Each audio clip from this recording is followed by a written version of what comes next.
And I call to order the meeting of the Metropolitan Council Transportation Committee for February 26, 2024. Our first order of business is approval of the agenda. If there are no changes or additions, we can proceed. Seeing none, we'll move on to approval of the February 12th Transportation Committee meeting minutes. Did anyone have changes or additions? Seeing none, I'd entertain a motion to approve the minutes. So moved. Moved by Councilmember Vento. Is there a second? Second. Second by Councilmember Pacheco. Is there any other discussion? Seeing none, all those in favor say aye. Aye. Opposed, nay, and the minutes are adopted. Now we're diving first into employee recognition, so I'm going to turn it over to General Manager Kinderis. Great. Chair Barber, council members, good afternoon. We have several great employees to recognize today, and while they all play different roles at Metro Transit, all of their work has contributed to advancing several of our priorities over the past year. The first couple sets of awards relate to our work to improve safety, security, and the customer experience on the system. And then the final batch of awards relates to our hiring efforts and the success of hiring over 400 operators last year. So I'm going to start by asking the Director of Community Affairs, Sophia Guinness, to come up and introduce the first award. Good evening, everyone. I have the absolute pleasure to introduce a truly rock star employee, Mr. Jeremiah Cox, right there in the pink.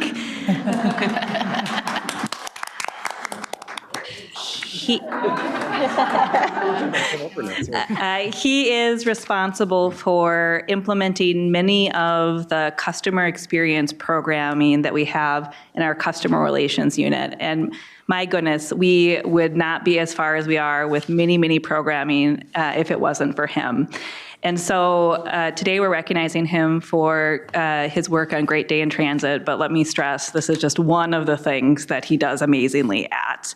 And just to take us back to summer of 2023, there was a group of us thinking about, okay, we have all this stuff with our safety and security action plan. What if we really just had a day where we had a lot of employee presence out on our system and we really made it a great day?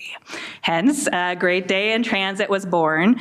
And we came to Jeremiah and basically said, we want to do this thing. And then he had to figure out how to make it an actual thing besides an idea. And so he took this program and ran with it, and that included doing things like creating a system so that our Metro Transit Police Department or our Transit Information Control Center knew where everybody was. Also kind of setting up the program to sign people up, getting the word out and about, and creating a lot of the initial training and materials when we launched Great Day in Transit. Now we've had over half a year, including this past last week where we had a whole week in transit, and thank you to those of you that also filled shifts. Jeremiah spends his time answering questions, creating ambassador packets, finding resources, and continuing to expand our kind of training that we have for ambassadors, as well as taking feedback. So really want to recognize all his efforts. He does a lot in making our transit system great. Awesome. Chair Barber, council members, thanks Sophia and Jeremiah. And we have Ben Rakuski, who's our Senior Manager of Transit Information, to introduce our next awardees. Thank you, Leslie. Madam Chair, council members, it's a privilege for me to introduce two outstanding employees at Metro Transit, Kelly Morell, a Senior Project Administrator in Transit Information, and Leah Jans, a Senior Graphic Designer in our Creative Services Department. And I want to recognize their role in really designing, implementing, and completing 3 new sign types that you'll have seen out on our BRT, LRT, and transit centers lately for our paid fare zone, our code of conduct, and our report a problem signage. So back in about late October-ish, I came to Kelly and said, hey, we've got this project we want you to take on top of your already full work plan. Don't have a lot of information. And Kelly said, sure, why not? And so she really jumped in and quickly got a project team together, developed a project charter, developed the implementation plan. She quickly got a team of people out onto the system to evaluate all the signage that we have currently out in the system to make sure we know where things are and where things were going to go. And then she enlisted Leah to come help develop the designs, which was not an easy task. There was a lot of opinion from a lot of different stakeholders, not all good opinion, including opinions I gave them. But Leah is just really a fabulous designer, and she was able to take that feedback, iterate, and come back to us and actually present designs that were clear, consistent, met our expectations, and then most importantly, we could scale it up across our system. So from there, Kelly and Leah went out into the system, tested the sign types, made sure they worked. There's a lot of variety of places that things can get posted. Wanted to make sure we're not over-signing things, that things are posted in a consistent manner. Kelly led through multiple procurements pretty quickly, worked with the vendors to make sure things got fabricated accurately, and then got over 1,000 signs and decals installed. Goal was to have it done by February for the code of conduct and for the report of problem. That was all completed, mostly complete with all the paid fair zone signs now. So the work that Leah and Kelly did was really phenomenal. Not only all the work to get the project done, but they were great communicators. Just really, to me, just a kind of a lesson in how to run a project in a tight timeline very well. And so I thank you both for your fabulous work, and they're definitely deserving of recognition today. So before I turn it back to Leslie to talk about the hiring, I just want to talk just for the first couple. So Jeremiah, I spent a good time on the system last week. Your great day in transit. So blue line, green line, D line, orange line, and 94. So, but thank you for getting everything together and making it easy for all of us to step in and do that. And also being out in the system a lot, I did see all the effort that's been put in with the signage. It's really impressive. And to get everything stood up so fast is really amazing. So. And now I'll turn to Leslie. All right, Chair Barber, council members. Finally, we have our Chief Human Resources Officer, Cassandra Tabor, here to recognize our group from Human Resources. Yes. And then when we're all done with this, you can meet me over there and we'll hand out all the plaques. Perfect. Well, as they're joining me, I just want to thank you for taking a moment to recognize this group of HR professionals for the work that they did in 2023 to hire and onboard over 400 bus operators. Initially, the 2023 goal was 300 operators. Late Q3, they heard an increase for 100 was called for, and they rose to the occasion. They processed over 2,700 applications, had over 600 active applicants move through the recruitment process. 69% of applicants received help earning their CDL, with an 89% success rate with our week 0 participants. Over 400 new staff in bus operations alone were aided with benefit elections, while occupational health helped address accommodation requests and DOT regulations. Evening and weekend recruitments, licensures, processing backgrounds, occupational health protocols, onboarding and new hire paperwork, orientation, training, benefit elections, and more. This team worked tirelessly to welcome new staff as efficiently and effectively as possible while driving for that 400 operator need. This team's success in 2023 was instrumental in continuing to process improve and work in collaboration with our transit partners to meet the need of our growing transit system. This could not happen without each one of them. Thank you. Thank you. Before you all sit down and get comfortable, and we'll call out everyone's name over here, but I just want to say thank you. We know that this was something that was a real big obstacle for us coming into 2023, and we really appreciate all the work that went behind it because we've been able to bring back service, and the big reason is because we have operators. All right, so I'll meet award recognitions over here.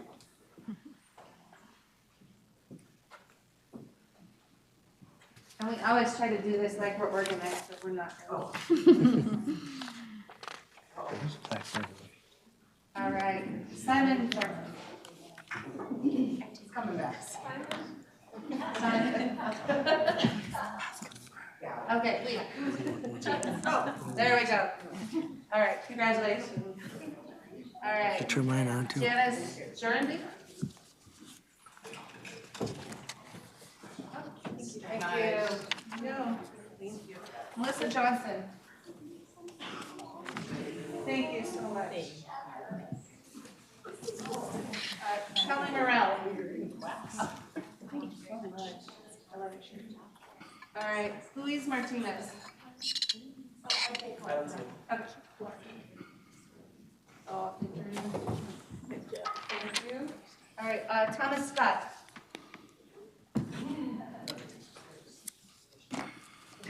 Thank you. So cool. Amy Sherman. Hi. Thank you. Lou Wang. Thank you so much. Karen Koski. I think I might be taking a picture of this teacher in the hallway. I think that's what they were going over. Siri. Not too bad? Perfect, thank you. Thank you. Appreciate it. Beverly Brown. Oh, sorry. No worries. Jeremiah Cox. Thank you so much. And thank you for being so organized for us. All right. Chastity Cooper.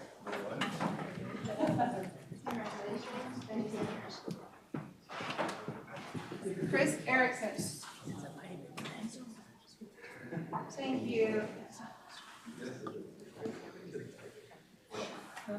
These ones didn't RSVP, but they Okay. All right. that's Crystal Felton. Crystal Felton? Oh, she's not. Okay. Lucio? Are any of the folks who didn't RSVP? No. All right. We got everybody else, and then Simon is. Simon. Hi. All right, did we get everybody? All right, thank you. Then a final round of applause. We're so crowded in here today. Thank you. Thank you. Lots of recognition. Good job. Thank you. Still the funnest part of the job. All right, now we're on to our reports, and we have MTS Services Director Carlson. Good afternoon, Madam Chair. Good afternoon, council members. Short update tonight. I mentioned ongoing progress in the regional solicitation and the Metro Mobility Program in our last meeting. Last Wednesday, you had a lengthy update on our progress with the Transportation Policy Plan at Committee of the Whole. So that leaves me with just a quick note tonight that we are beginning to schedule listening sessions regarding the regional solicitation evaluation process. For ones that will involve policymakers, we are inviting council members to join that if you're able. It'd be in your general geographic area, and we're scheduling with the different county partners around the region, really to just hear perspectives on the regional solicitation. Much like about a year ago, we did a round of input hearing about the TPP as we were beginning the effort for the TPP. Now we're in that same step for reimagining the regional solicitation. So those will be coming up. We're scheduling in total about 30 of them around the region. You don't have to go to 30 meetings, but hopefully you can come to a couple if your schedule allows. With that, Madam Chair, I'd be happy to stand for any questions. Thank you. Any questions or comments from council members? All right, thank you. On to General Manager Kinderis. All right, Chair Barber, council members. Well, the first part of my report was just to thank council members who participated in the Great Week in Transit. We heard about that earlier as Community Affairs Director Sophia Guinness mentioned. We had over 300 shifts conducted by over 100 people, so it was really a good turnout, and I think that presence was really felt last week. So thank you for those of you who were able to do that. And we do this every month, so there are more opportunities if last week didn't work. And then my second update today is to let you know we have 2 new members of Metro Transit's leadership team. Their first day is today. They're both here in the audience, and so if it's okay, I'll read a little bit about each of their backgrounds. So we have Jillian Linnell, who's I didn't warn them which one I would start with, so Jillian Linnell, please stand. Jillian will be our new Chief of Staff, and as Chief of Staff, Jillian will work closely with me and other leaders at Metro Transit to make sure our priorities are advancing. So this will include leading the implementation of Metro Transit Forward, the initiative we kicked off late last year to develop a strategic vision and framework to guide our work. She'll have a hand in our government affairs work and many other duties. Just some background about Jillian.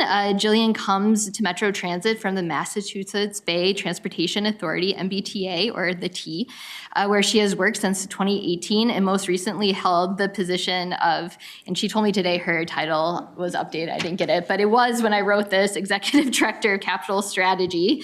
In this role, she led the team that planned and developed the MBTA's $9.7 billion 5-year capital investment plan, and developed and submitted all the MBTA discretionary grants and engaged with the state and regional partners on a range of topics related to the funding and financing of the MBTA's expansive capital program.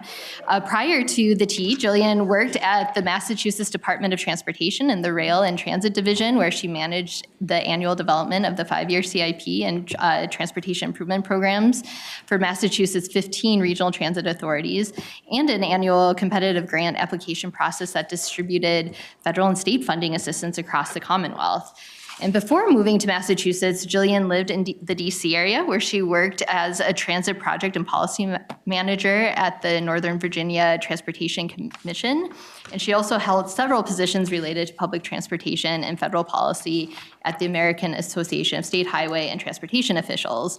Prior to that, she worked for Keith Ellison, when he was a member of the U.S. House. So she has more background than that, but I'll pause there and just welcome Jillian and then introduce our second new Metro Transit leader, Alyssa Haugen, who is joining Metro Transit as our Assistant General Manager for Administration and External Affairs. At Metro Transit, Administration and External Affairs includes the departments of Metro Transit Communications, Community Affairs, Equity and Inclusion, Marketing and Transit Information, Strategic Initiatives, and the Great Workplace Project. And Alyssa is joining us with more than 19 years of experience working across state government in a variety of agency operation leadership roles. Alyssa currently was just serving, as of last night, I understand, the Chief Operating Officer at the Governor's Office, where she oversaw human resources, budget and financial management, information technology and facilities, in addition to the executive oversight of the Governor's residence.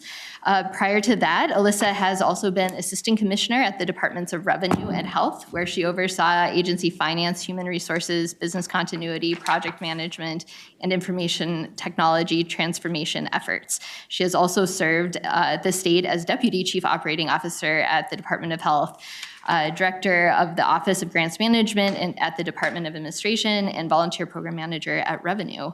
So again, Alyssa also has a much deeper resume, but that gives you a sense of who she is. And I'm just so thrilled to have both Jillian and Alyssa on board. So wanted to make sure you had an opportunity to put names and faces together. I'm sure you'll be working with them as they get going here. So thank you. With that, I take any questions. There you go. Thank you and welcome. We're very excited to have you on board. So questions or comments from council members? Just welcome. Yeah, yeah, it's awesome. So I know Leslie's looking forward to having extra help. So, all right, now we're on to, if there's no other questions, to our tab liaison, Mr. Dugan. Thank you, Madam Chair, Madam Vice Chair, honorable committee members, General Manager Canderas, and Executive Director Carlson, and I see Brian in the back, and Jenna, you bring it all together. Okay, we're going to keep this short because you have a long agenda. Just a couple of things that I want to augment the report that you get.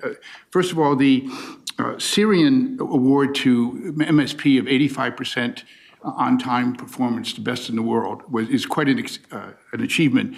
Syrian is an aviation analytics company with offices, China, London, Singapore, India, and this is all they do. And to get that award is pretty impressive. And it is in the notes, but I just wanted to bring that to your attention as well. And a couple of matters that came up were program year extensions to the tab and scope changes. And as you know, program year extension policy, the scope change policy, it was to add bike lanes. And in this is somewhat unique because federal funds were providing for the bike lanes or for the project. Typically, when federal funds are used, you cannot add elements. However, these elements were initially contemplated in the plan. So that was the exception there. In Mr. Morales' district, there was a program year extension because of, during the initial phase of the program, of the construction, it was found that the bridge had deteriorated more than expected. So they need more time to fix it. And then in Councilmember Lee's district, there is a program year extension, and it's been the policy that when a smaller project can be integrated into a larger project, and in this case, the gold line, it is done. And this is a greenway type trail, so that's why that was the exception there. Okay. And on March 11th, you will have a full briefing on the long-term capital plan for the airport. I know Mr. Ricks, the executive director, briefed you on the overall plan, but the long-term capital plan will be coming to you on March 11th, so I will not bring it up now. Then, one of the scope changes that was important was the one in, again, Mr. Lilligan's district of St. Louis Park and Louisiana Avenue. And I'd like to give you a brief synopsis of that program, because it was kind of unusual. We approved the scope change and to remove and replace bicycle elements from the Cedar Lake Road and Louisiana Improvements Project with no reduction in federal funds. That's important. This was for a dedicated cycle track improvements. Cycle tracks being separated, same grade as a roadway, not the ones with the cones. So a cycle track. And it provides, the reason we approved it is because it provided alternate routes for the bicycle or, rolling machinery on either side, parallel to Louisiana Avenue. And this was done for two reasons: to accommodate public opinion when the City Council of St. Louis Park had hearings, and also to serve the bicycles in what was thought to be a more safe manner. Okay. And then last time we were here, I don't think I fully recognized Councilmember Vento and your husband for the work you did on the Homeless Act. That is really significant. As I mentioned, my son is a homeless advocate for high school children, and it comes up a lot. So thank you, ma'am. That was quite something. And I took the liberty of participating in the survey, giving out the surveys at the Egan Community Center on, I think, Thursday. That was fun. We had a good turnout, and a lot of interesting comments that, after they filled out the survey, we got 30 people. That was the most we've ever had. And it was at an indoor market fest, so people weren't really interested in surveying. But, probably the two biggest components were, we recognize we're suburbanites, so roadways, quick getting around town is important to us. The other one is the perception of safety is starting to change, thanks to your efforts. But of course, that's a concern for everyone. And may I, boy, Leslie, you have great talent coming on. After you read all that bio, I was going to leave. I'm so intimidated. I'm out of here. Thank you, Madam Chair. Thank you, Peter. Any questions or comments? All right, thanks, Peter. You're welcome. All right, now we're done with reports. We're on to our first order of business, which is the consent agenda. If there's no objections, I'd entertain a motion to approve the items on consent. Motion to approve? Moved by Councilmember Chambliss, seconded by Councilmember Carter. Is there any other discussion? Seeing none, all those in favor say aye. Aye. Opposed, nay. And the items on consent are adopted. We're on to our first business item, which is business item 2024-49, which is the Metro Green Line Extension Civil Construction Change Order. We have Jim Alexander here. Welcome. Thank you, Madam Chair. Jim Alexander, Project Director for the Green Line Extension, and we have a PowerPoint here. So we're going to talk about a change order that I think you all consider for the civil construction contract. It relates to contaminated materials. And the reason why we're here is it's over $2.5 million, and so we need council approval. So that's why we're here today, to start that motion. So just a little background on this slide. Whoops, I guess I gotta advance it here. A little background on the civil construction contract.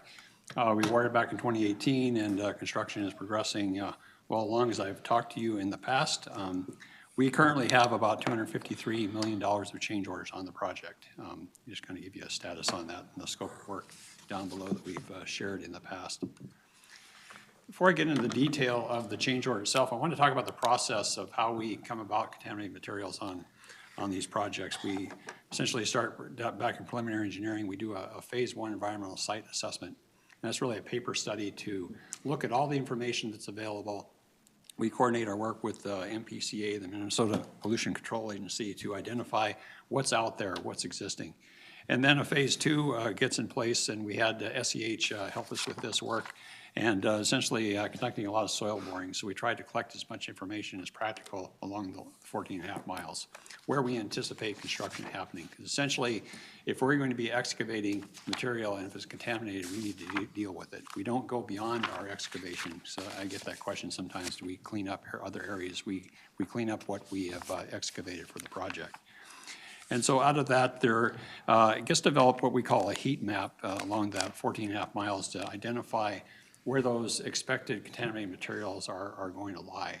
And I'll just say that's based on existing information, based on information we gather. It's not going to be a full detailed knowing everything. You really have to start excavating to understand what's down in the ground.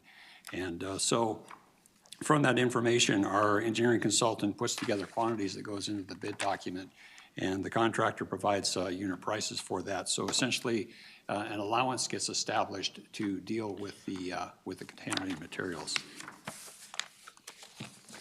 And so as we get into construction, there's confirmation of the contaminated soil. We do have SEH out on site while the contractor is doing the excavation to confirm whether it's contaminated. And contaminated materials could be something that has a peat, or it could have bricks in it, or it could have petrochemicals, those type of things. So it's a whole gamut. If we have just even a little bit of organics in there, it could go to the landfill if we don't have a place on site to use it. And the challenge with this project is it's mostly an excavation heavy as opposed to fill heavy site. So we're kind of rounding the corner in terms of what we need to excavate still on this project. There isn't a lot of opportunity to locate where we can use those materials, because if it is lightly contaminated, say for example it does have some organics, we could possibly put it in a landscaped area. But if we don't have that available, we can't use that, so it has to go to the landfill. But SEH is out there working kind of over the shoulder of the contractor, looking at the materials as we go to determine what is good, what needs to be hauled away.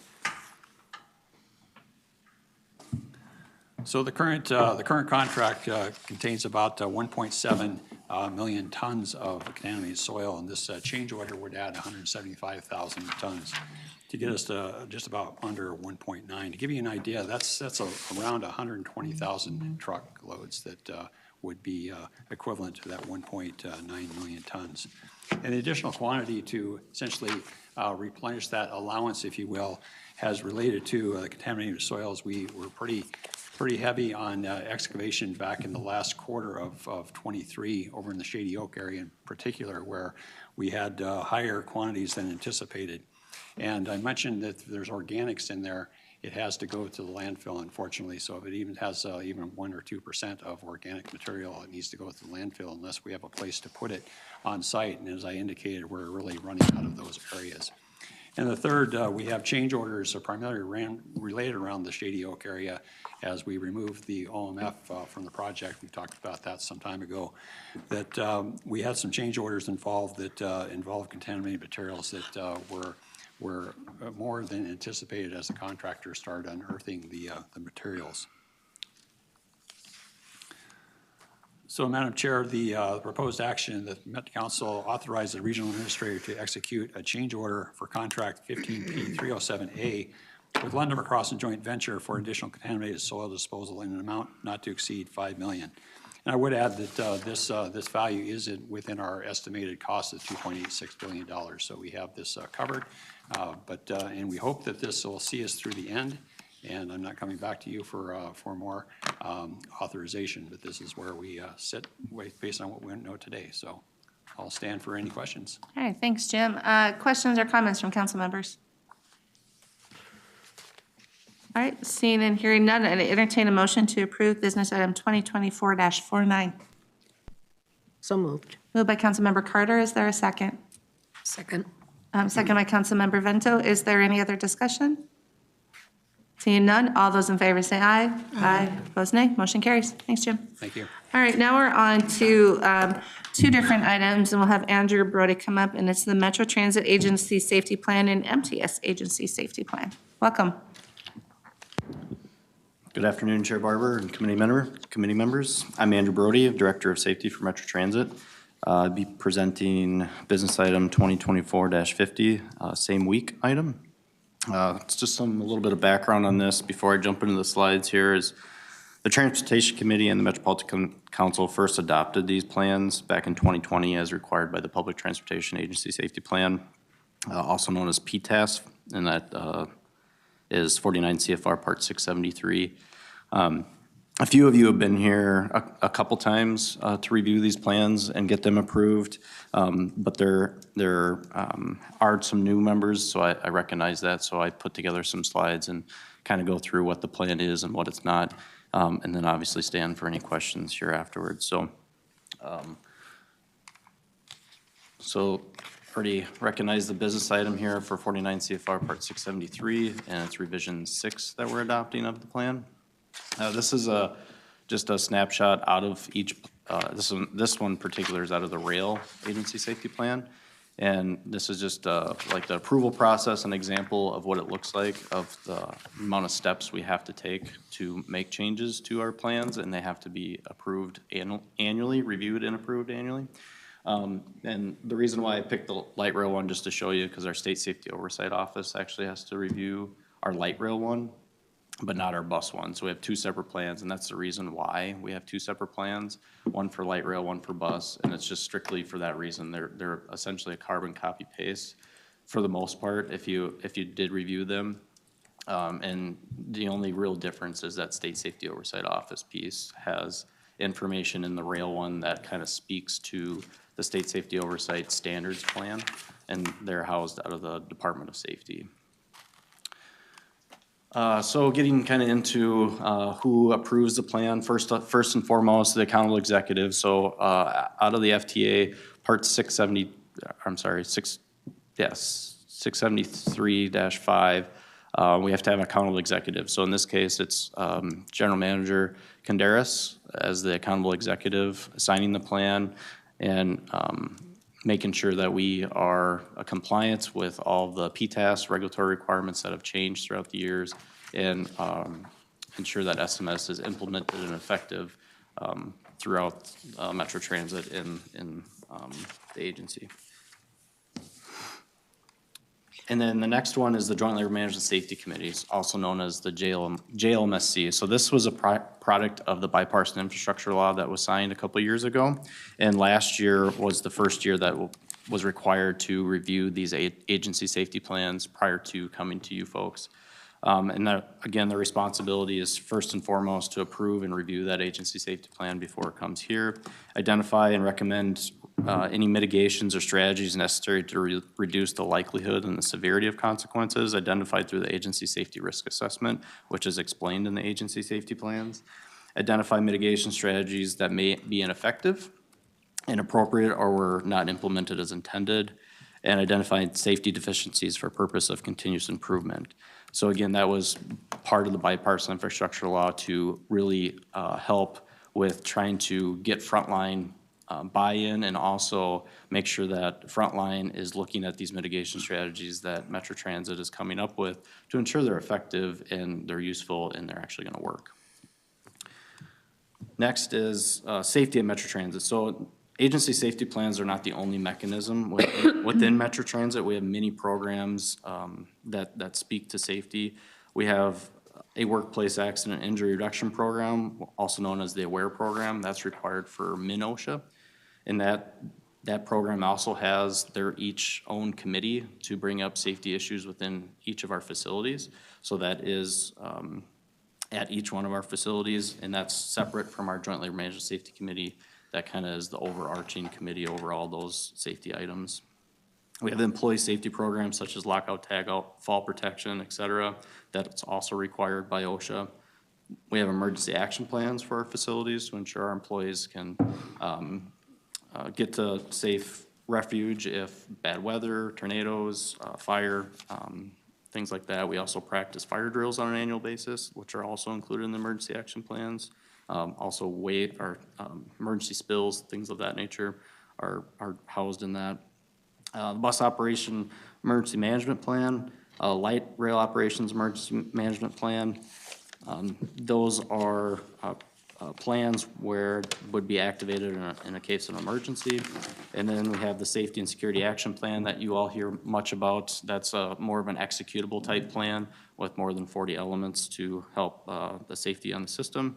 Transportation Safety and Security Committee is also a standalone committee that is selected by union rep, and management attends that to really kind of look at quick things that they can take care of, such as like overgrown trees on certain routes and things like that, and letting management know where those small issues are so we can take care of them relatively quickly, and that way things can get resolved, and they meet on a monthly basis. The System Security and Emergency Preparedness Plan actually is housed with the MTPD, and that has to do with any type of major emergencies. Then we have the North Star System Safety Program Plan, which actually is an FRA requirement for our heavy rail, commuter rail North Star. So it's very similar in nature of the process that our agency safety plans spell out, but it's for FRA rather than FTA.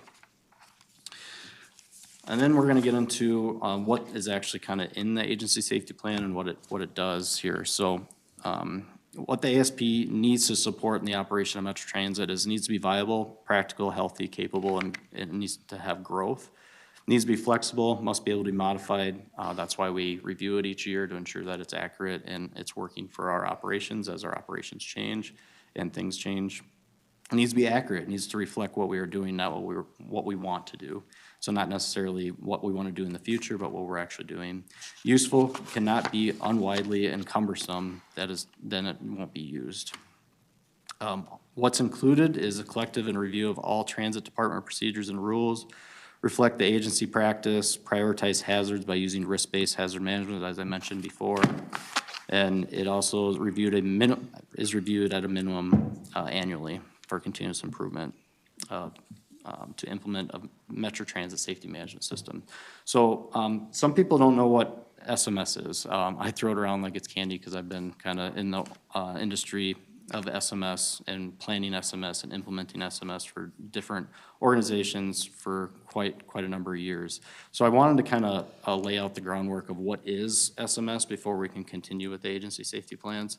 So SMS is a comprehensive collaborative approach that brings management and employees together to build on the transit industry's existing safety foundation, like I mentioned before. Well, it's a better way to control risk behavior, detect and correct safety problems early, being more proactive approach rather than reactive, and then share and analyze safety data more effectively throughout the organization. So executive, middle management, and frontline employees know what's happening within our organization from key performance indicators. And again, measure safety performance more carefully. So what is the definition of SMS? Well, it's the formal top-down organization-wide data-driven approach to managing safety risk and ensuring that effectiveness of safety risk mitigation. It also includes systematic policies, procedures, practices of the management of safety risk. Now that's a big definition, I understand that, but basically it's you identify your risk, you mitigate your risk, you implement your risk, and you ensure that that mitigation is the results are what you intended. So the ultimate goal of an SMS is to ensure that the agency has an inclusive, effective process to direct resources, optimally managing change. So getting back to what is in the safety plan and what it is and what it is not. So FTA, regulatory required documentation of Metro Transit Safety Management System and its 4 components. So the 4 components: safety policy, safety risk management process, safety assurance, and safety promotion. So when Part 673 came out in 2019, we had to come up with this plan to document those 4 components and how they work within our organization. It documents the FTA required safety key performance indicators. That's also required in Part 673, that we have to have certain key performance indicators, which is also updated in Revision 6 here as we review those annually. It's the framework outlining how Metro Transit process hazards identified within the system. It defines Metro Transit's risk matrix with severity and likelihood of consequences to hazards. And what that means is everybody's risk level is different. Mine might be different at my personal home, that when I look at different things, or if I do, if I go out and buy a house, or I go out and buy a car, or whatever I do, right, that's certain risks. That is different than what Metro Transit has, so that's identifying what we, as an organization, will accept and not accept as risk. So what it is not, it's not documented mitigation strategies. So the mitigation strategies that we come up with are not documented in this plan. We have a separate documentation process for this, and it's called the risk registry. And that's where we document what the hazard is, what the mitigation strategies are, what the initial risk rating was, and what we intend the residual risk will be once the mitigation strategies are in place. And it's not an executable plan to reduce personal safety. So it's just how we, again, identify and mitigate risk. An example of an executed plan, as I mentioned before, would be the Safety and Security Action Plan. That's an actionable plan where we're actually doing things. We're out implementing those over 40 items in the system. Replacing or governing any OSHA mandated safety plans. So those plans that I mentioned before, those aren't necessarily associated, but things that come up within those plans that are problems could definitely run through the safety risk management process. So with that all said, I'm here to ask that the Transportation Committee adopt Revision 6 of the Bus Transportation Agency Safety Plan and the Light Rail Transportation Agency Safety Plan as required by Part 673. And with that, I'll stand for any questions. Thanks, Andrew. Questions or comments from council members? Councilmember Chambliss. Just a comment. Thanks for providing the updates that you've provided so far and reviewing the safety plan. I think it's been done in an excellent manner. It's very thorough, and I appreciate you kind of responding to the key points about why it's done and how it's done.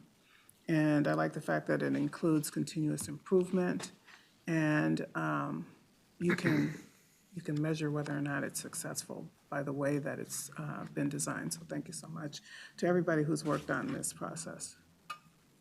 Thank you. Thank you. Additional questions or comments? I just have one comment. I really want to thank all of those who served on the Joint Labor Management Safety Committee.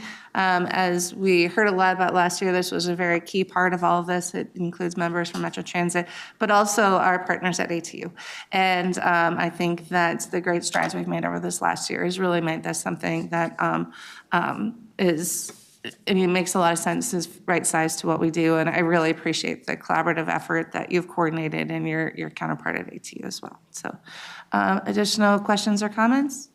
All right, seeing and hearing none, I'd entertain a motion to approve business item 2024-50 same week. So moved. Moved by Councilmember Vento. Is there a second? Second. Second by Councilmember Chambliss. Is there any other discussion?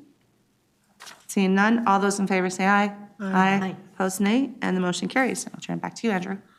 Thank you, Chair Barber and committee members, council members.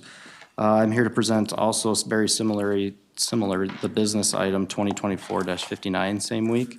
And this is relatively the same. The Joint Labor Management Safety Committee is a little bit different in that matter, where we have contracted services. So we actually have an internal safety committee made up of the entire MTS staff that Executive Director Charles oversees. And that has been approved and reviewed by them as well with some safety department structure. So we've moved now where I actually oversee the MTS side of safety too. And the reason we did that is just to provide that support on that side as well, to ensure that we're bridging the things that we're doing over at Metro Transit with our contracted services and making sure that communication is happening. So I meet with the manager that reports directly to me, Greg Shook, as the manager of bus safety for MTS, and just again, make sure that communication is happening and we're all on the same page when it comes to transportation. Because really, even the MTS side of the house,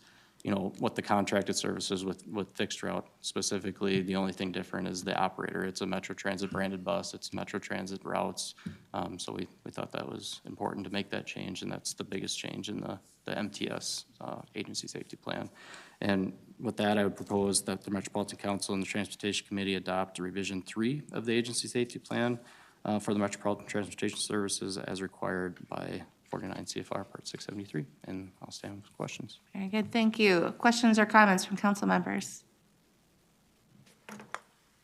Madam Chair, if I could, just a brief note that we've really appreciated the new structure and the broader transit safety personnel that, you know, both our safety manager, Greg, can tap into, and for Andrew's leadership in safety overall at the council. It's been a great way to bring the divisions together and to broaden the pool of expertise working on any individual projects while retaining personnel focused just on the MTS system. So it's been a great change, and happy to reflect that in the new plan.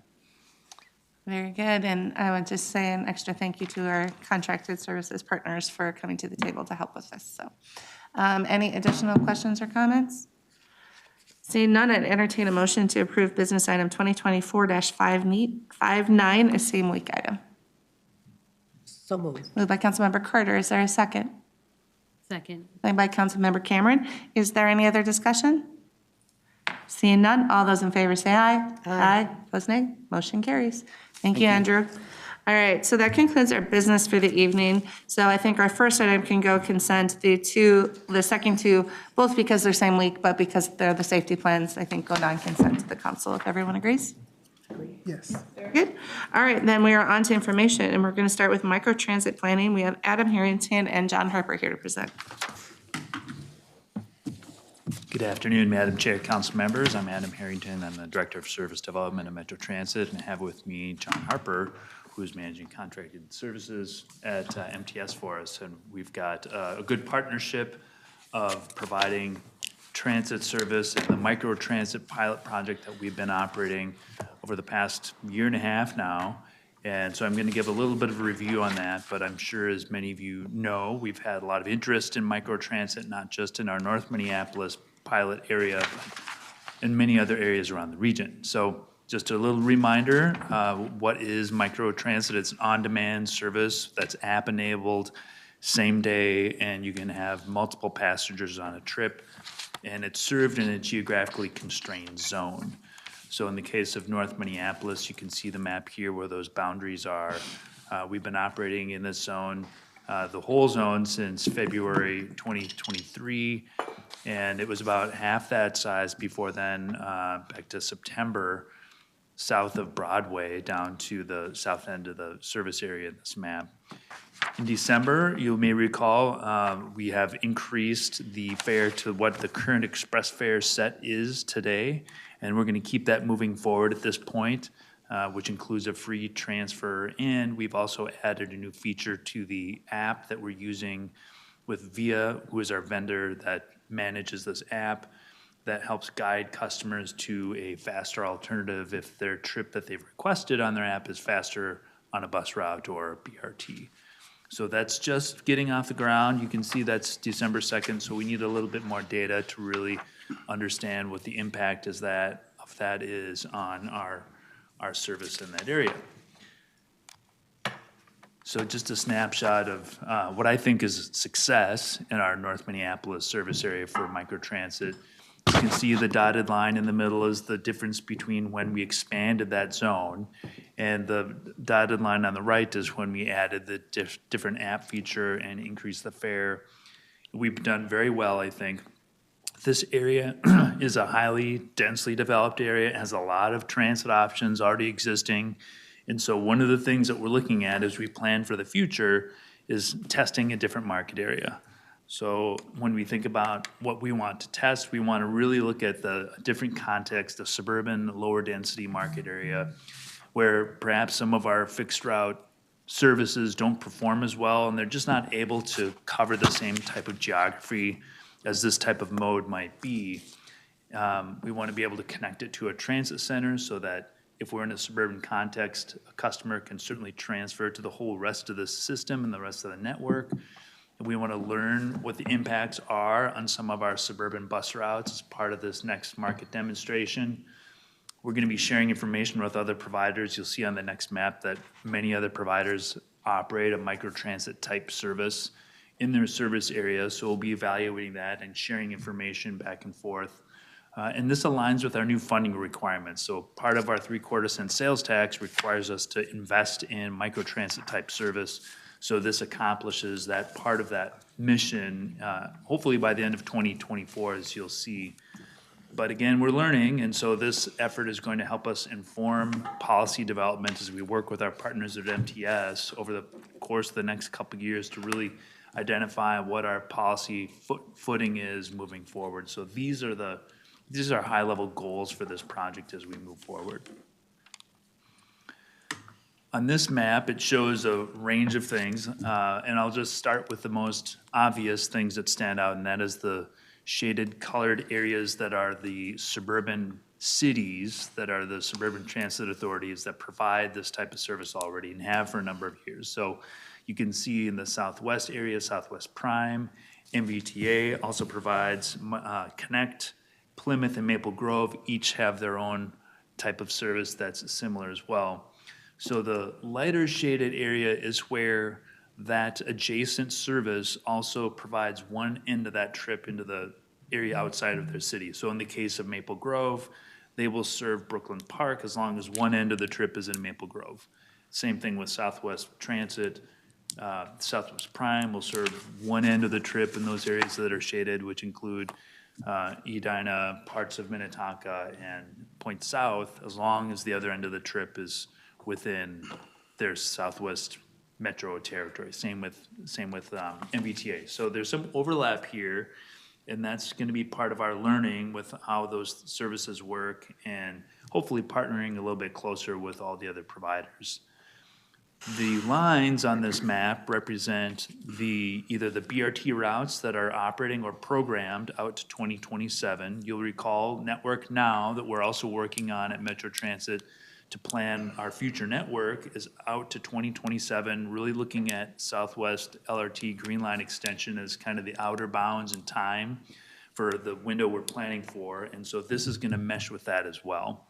So what you're going to see here is these are the lines on the map. The gray are the ABRT. The colored lines are either operating or programmed BRT or LRT. So the dotted line that's on here is Blue Line extension, Botno. And the yellow-orange line off to the east is Gold Line that's programmed open in early 2025. So that kind of sets the framework and the context for where we are. All of those lines end at a station or a transit center where people connect to the rest of the network. And then the yellow circles are those zones that we're evaluating right now to say, okay, this is a suburban context. How do we evaluate those types of market areas? And of course, they're really vague in this context, but you'll see on the next couple slides that we're evaluating them kind of against each other for how we think we can prioritize what those next steps are.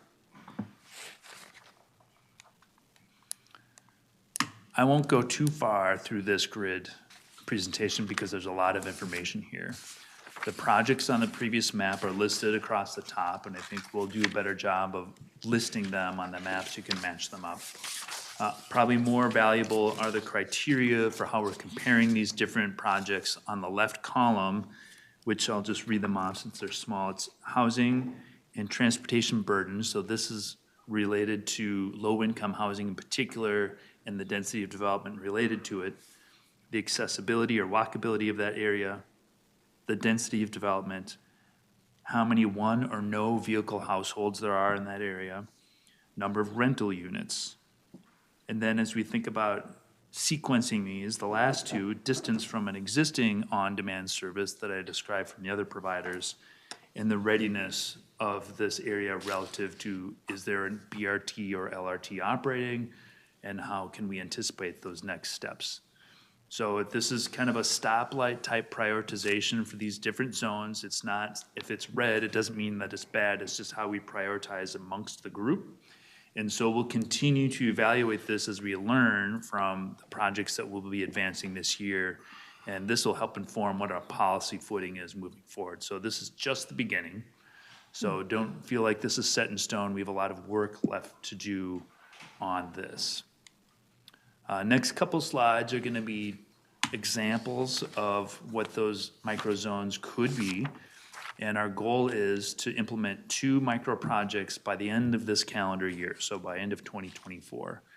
And the 2 that rose to the top in priority from the previous evaluation that I showed on the screen is Roseville and Woodbury.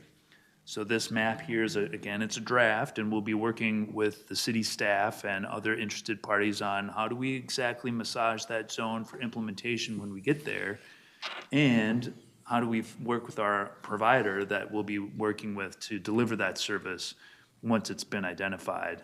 I think one of the things that we'll be learning along the way, since this is demonstration type services, are there adjustments that we need to make along the way once we've started operation? Because we learn things all the time about where those destinations are and what kind of calls we get for requests. You'll see that this is a 13 square mile area that we're serving with 5 vehicles. That means 5 of those vans that we have operating today, which are similar to what we operate on Transit Link and Metro Mobility, but set up for microtransit with the fare box, so you can pay your fare when you get on as well. They're gonna be deployed in these areas, and that's really the constraint of our resource. We can operate as many areas as we want, but we're trying to provide a service that will be delivered in less than 20 minutes from when you dial up your phone and you say, I want to go from A to B. And that's constrained by geography because we can't get everywhere in 20 minutes. We can only go a certain number of places, and it really helps define what the market area it is that we're promoting here. So it's a focused area. For Roseville, the next one is Woodbury. This is 12 square miles. It's pretty similar, and this is kind of a jagged outline that we're already working with Woodbury and Oakdale and others to think about what are the real boundaries we would like to start with when this service gets operating. And again, it's 5 vehicles. So a lot of information there. We've just got a couple slides left. This one is just a way for me to talk about the different types of service that the council operates. And John, you can jump in here if I misspeak, but there's a spectrum of service. And on this line, this is kind of a big picture cost comparison. On the left side of the line is something that may cost less from a subsidy standpoint, and the service on the right might cost more from a subsidy standpoint. So you see Transit Link and Metro Mobility on the far right side, and on the far left side, you'll see arterial BRT and local bus, and in the middle is microtransit.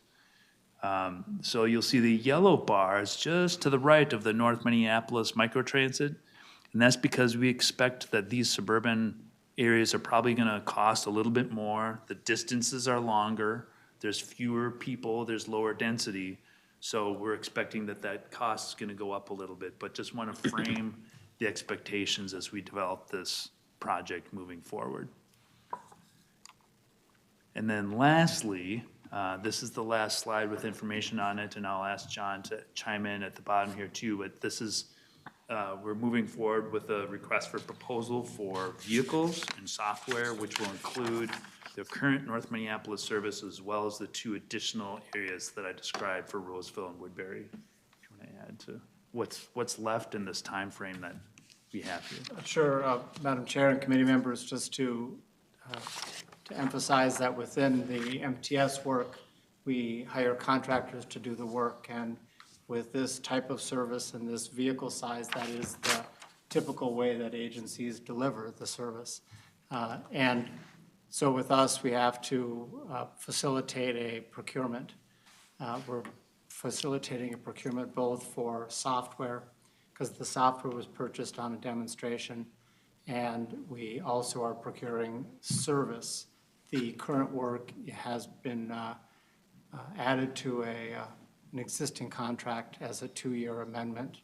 And so as we move into more full-scale implementation, we'll enter into a multi-year agreement on both of those pieces. And so those take time. And so this just identifies that hiring process, the procuring process, hiring process, implementation that is typical for MTS work. So I just will point out here on this little Gantt chart with the different colors, we'll be back in probably the June-ish timeframe for requests for approval of the procurement of service and software that would support these 3 projects, North Minneapolis, Woodbury, Roseville, for this 2024, so we can get started. And again, I'll just say that this is just the beginning. We're gonna learn, it's gonna inform our policy conversation, and we've got a lot more to go as far as how do we start developing these so we can implement them perhaps at a different pace than we are this year.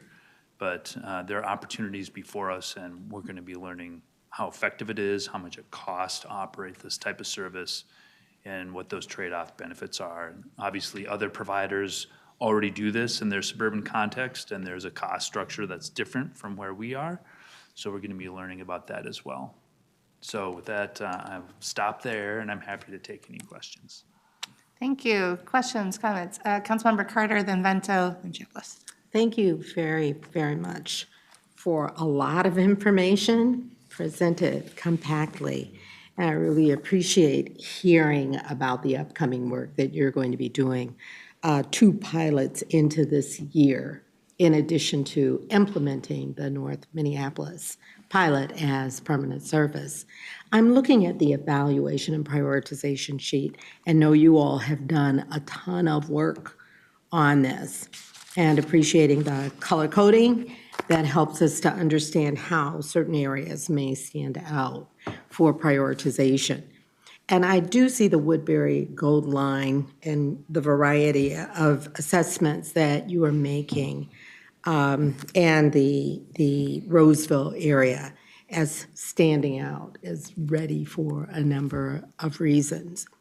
I was surprised to see, and I bet that there are a lot of areas that I would be surprised not to see in this ranking or in this evaluation and prioritization chart. And one is the area very, very close to the Woodbury area that is described already. And I'm wondering, as you think through this, if there's any consideration for that area, Battle Creek, Vista Hills, Highwood that's right next to it, Carver, and for any, are these configurations set in stone, or are there thoughts about areas alongside that may also be high priority and for some reason not show here? Okay, showing my ignorance, you can just answer in whatever way you think is appropriate, like, Councilmember Carter, all of that has already been considered, if in fact that is the case. But I'm suggesting that's an area that has very little transportation and seems to be in need. It's in Councilmember Lee's district, of course. So, Madam Chair, Councilmember, so just so I understand, you're talking about just south of the Woodbury area in the Battle Creek, kind of east towards Just St. to the Paul. west of the Woodbury area. Right.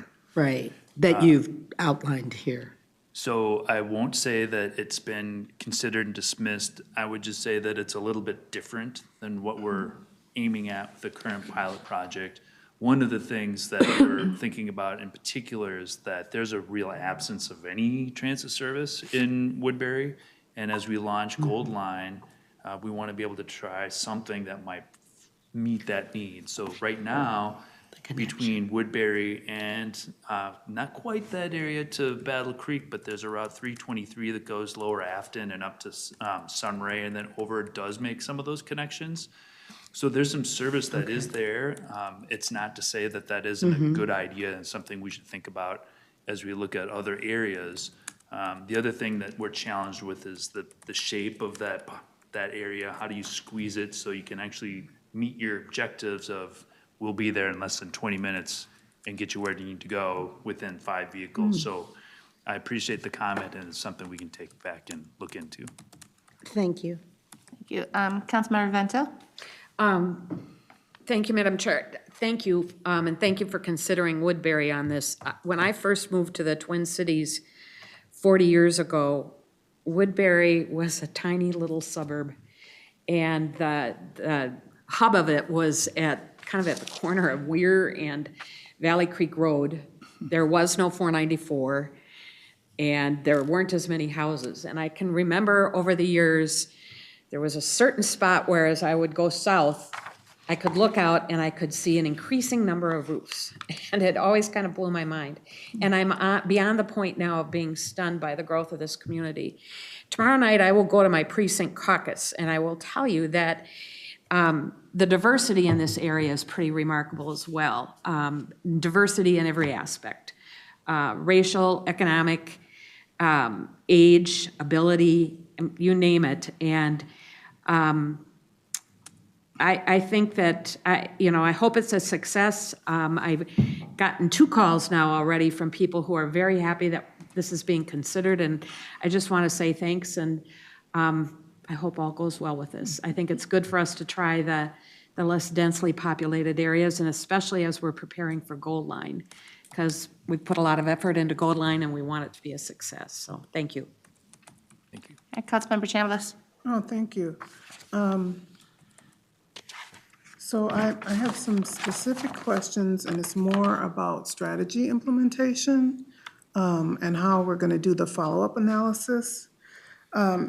What is the evaluation plan that is going to happen, like for the cities that are selected to receive this service?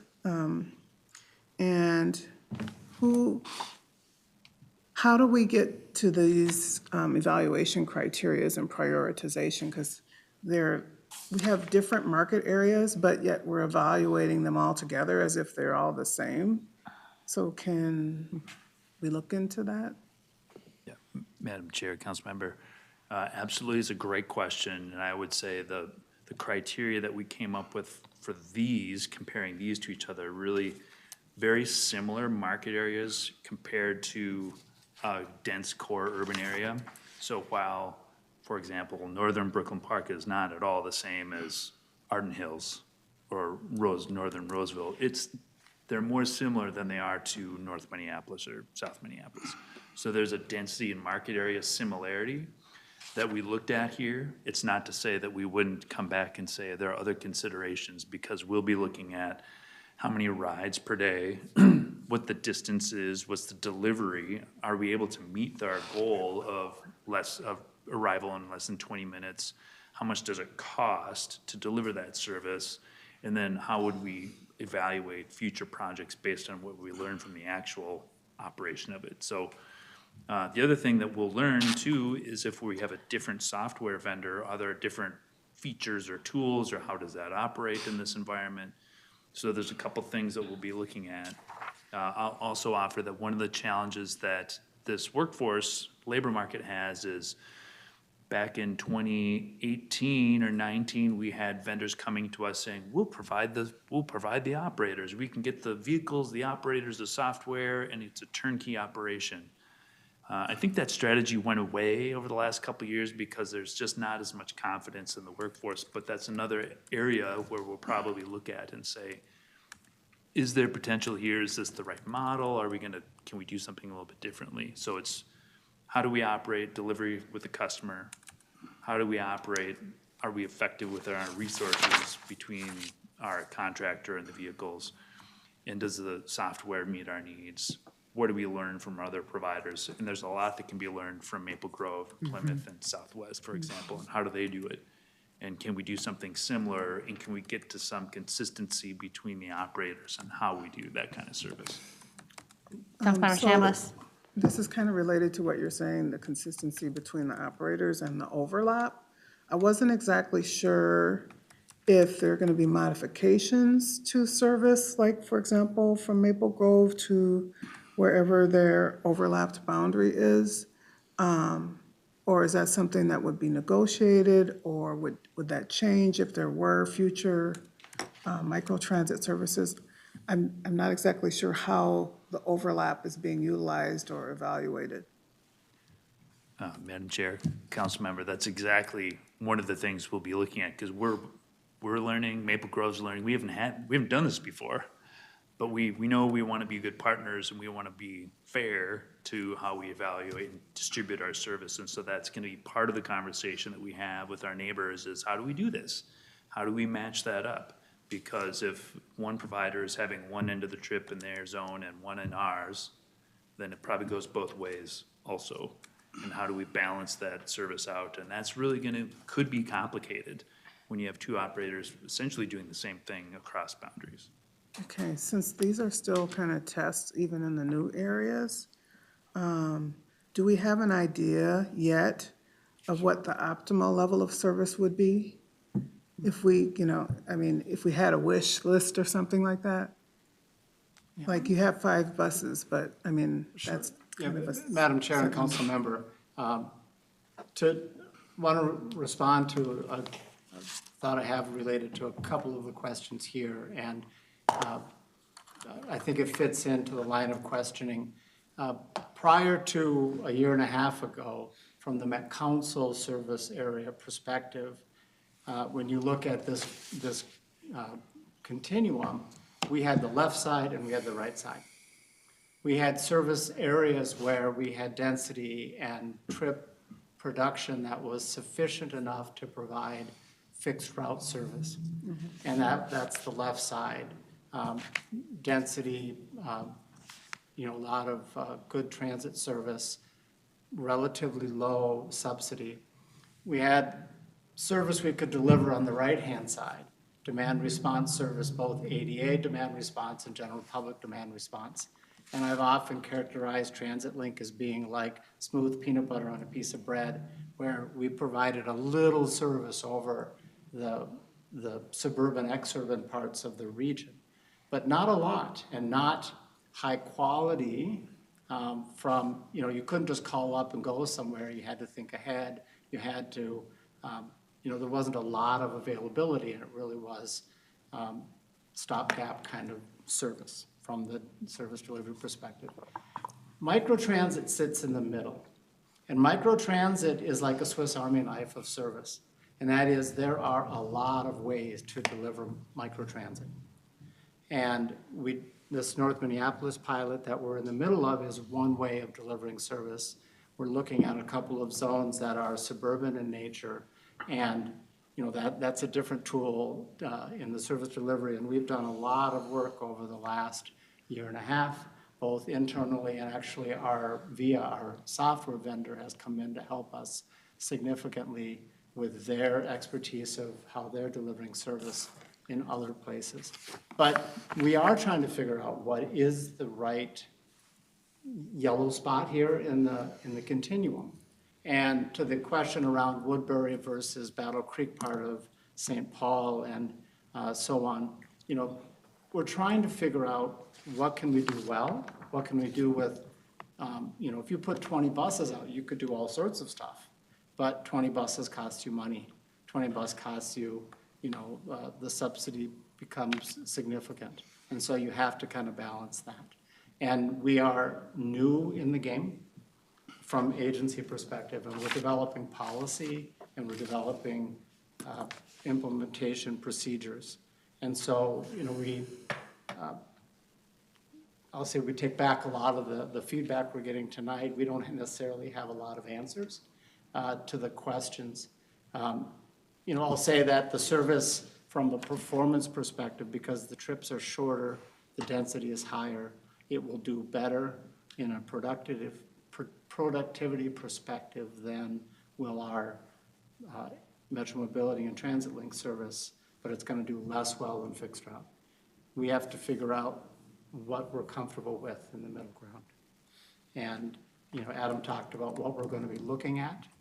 And, I don't know that we have, it will be 4.2 riders or it's going to be gone. You know, we don't have that kind of number yet. We're looking at it, and I think it'll be a little bit of art, a little bit of science. We'll know it when we see it. These zones can be tweaked. You can shave it here and add it there, you know, to the point of Battle Creek, you know, that, you know, if we find it's not productive in part of Woodbury, well, let's move it over here and see if we can get more ridership out of this area. You know, we have that opportunity to make those tweaks and changes. But it is really, for us, we have to learn the Swiss Army knife. We have to learn what tools we have in that Swiss Army knife in order to move forward. Well, thank you. Councilmember Pacheco. Madam Chair, listening here, maybe it's a silly question, it doesn't right, but I don't see how this is integrating with Metro Mobility, either in the planning as far as number of buses or number of vehicles, number of staff. Are these, I guess I'm not sure how these are integrated to once you pick a zone, or does Metro Mobility do this and we do that, but we're in the same area? Madam Chair and. It's like a silo to me. Madam Chair and committee member,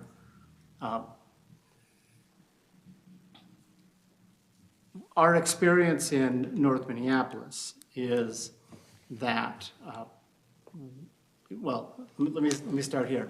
This service will have accessible vehicles. This service will be on demand.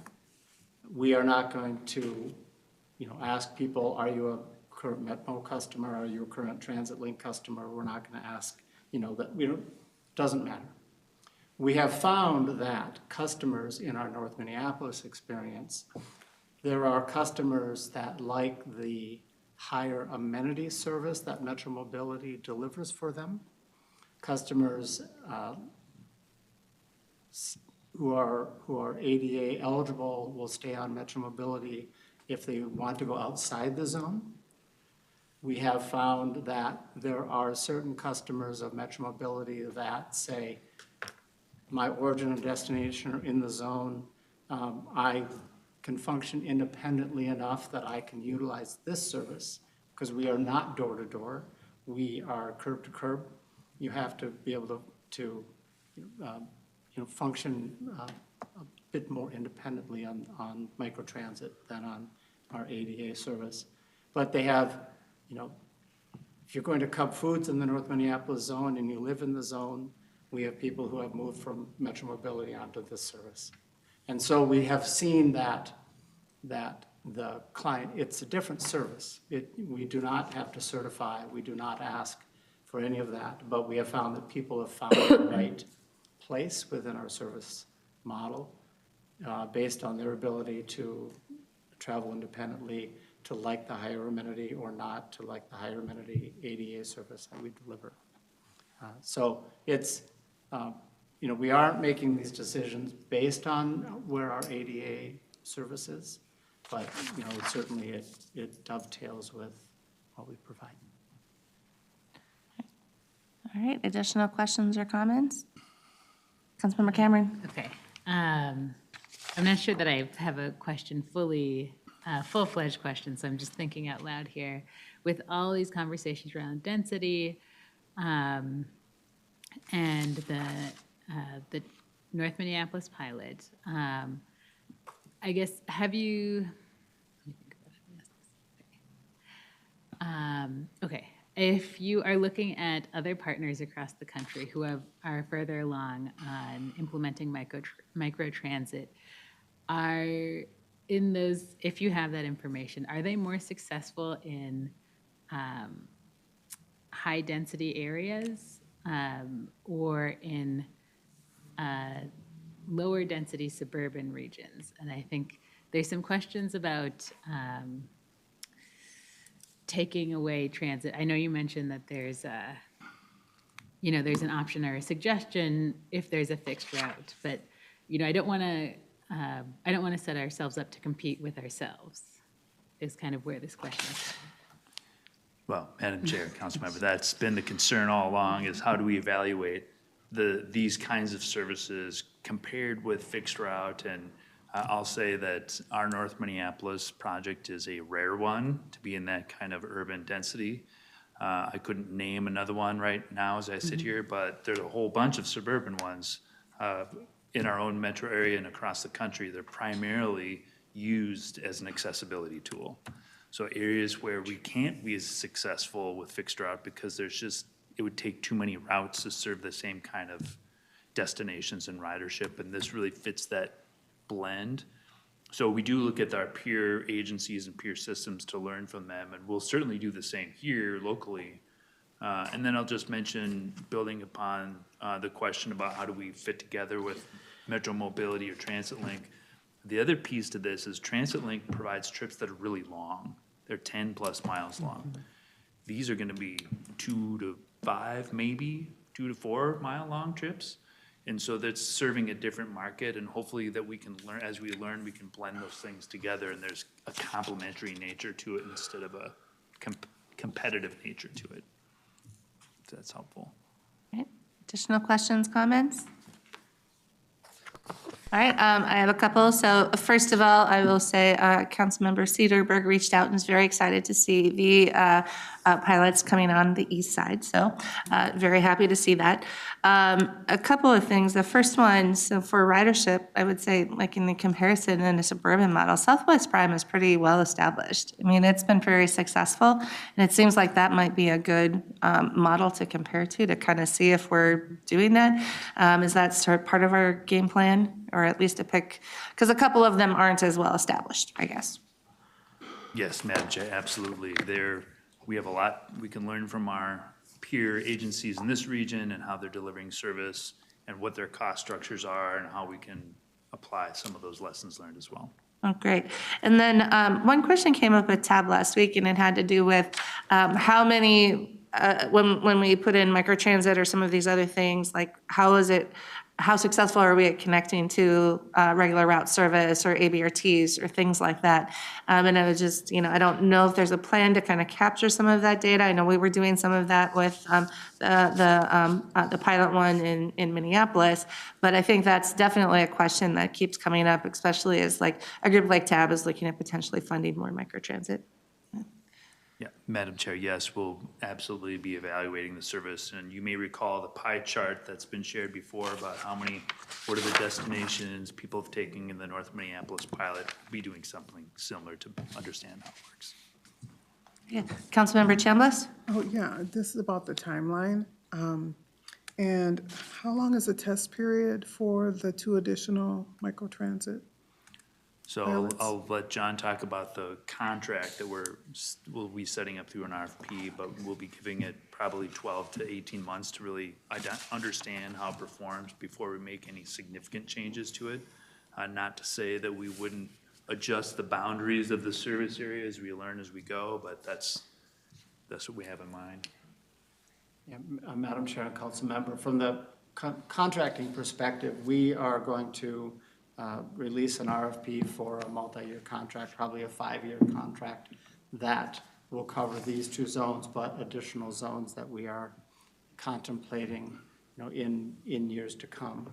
But how the zone functions and how we analyze the zone, I think that, as we mentioned earlier, there's always the opportunity to shift boundaries in a zone.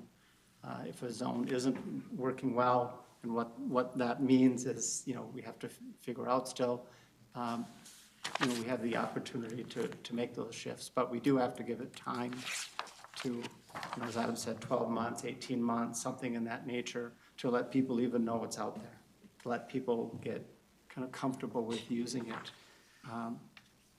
because it is going to be an area that's new transit, new customers to us, to a great extent. Okay, and then related to this question, thank you, Chair, is that our initial plan for network now runs through 2027, so that would put us at like somewhere the end of 2025, somewhere in 2026. So then what would happen after 2027? Madam Chair, Council Member, so we'll continue to evaluate this. We're not going to turn off the spigot at the end of 2027, but we'll continue to do that. And so again, this whole process will help us develop policy to determine what and how long and what are the locations we would like to pursue. Okay, thank you. Additional questions, comments? I have one final one, but thank you guys for presenting and really kind of getting a head start on some of this. I think this was a very big push coming out of the Transportation Omnibus last year. I know in particular for both Transportation Committee chairs, this was a very important thing for them to see, and to see it being modeled in a few different places and different kinds of communities, I think is a really great way for us to hopefully build a successful program in the future. So thank you very much. All right, very good. Now we're on our final information item, which is the Transportation Committee Work Plan, and then turning it over to Leslie and Charles. Who's first? I can begin. Thank you, Madam Chair. And council members, recognizing that there are 29 more minutes of daylight and it's over 60 degrees outside, feel free to make this as long as or as short as you like. But with that said, you know, in your packet tonight is a overview that we have assembled really just as a starting point for your input. So last year, we actually, as a result of the timing of welcoming the new council members, we actually didn't adopt a committee work plan for 2023, but we'll resume that practice for 2024. And in front of you is the list of really information items that highlight the major work activities across both MTS and Metro Transit in the coming year. And so where some of the staff focus is, you know, really this is a jumping off point for your input. What are the topics you see on this list that you're interested for us to make sure we bring forward? What topics do you not see on this list that you'd like us to include? Really, between tonight's discussion and any input that you provide to us over the next 2 weeks, we would be using to then form the basis of a committee work plan that would be adopted in your next meeting. It doesn't go on to the council. It stops at the committee level. But that's my quick introduction. I'll turn it over to the general manager for further comment. Yeah, Chair Barber, council members, just echo everything Director Carlson just shared. This is really meant to put something in front of you to get your input, your feedback, and also throughout the year we can add to this. So even though the committee adopts it, it's not set in stone in such a way we can adjust moving forward. So really it's meant to start that conversation and make sure we're preparing to bring to you the items you wish to see this year. So. All right. Any comments from council members? Anything you want to add to the list?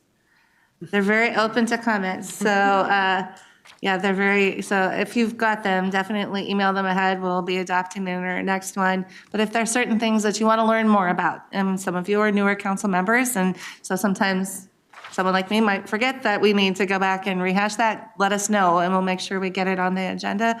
And this is really kind of a means to get that through there. The only thing that I would add is we have a very thorough transportation and finance presentation that's going to be set at TAB that I think would be really great for this community to hear. It's a very meaty presentation, so it'll have to take place when we don't have a crazy long agenda, but it's probably worth our time. All right, anything else from anyone for now? All right. Seeing nothing else, we can be adjourned.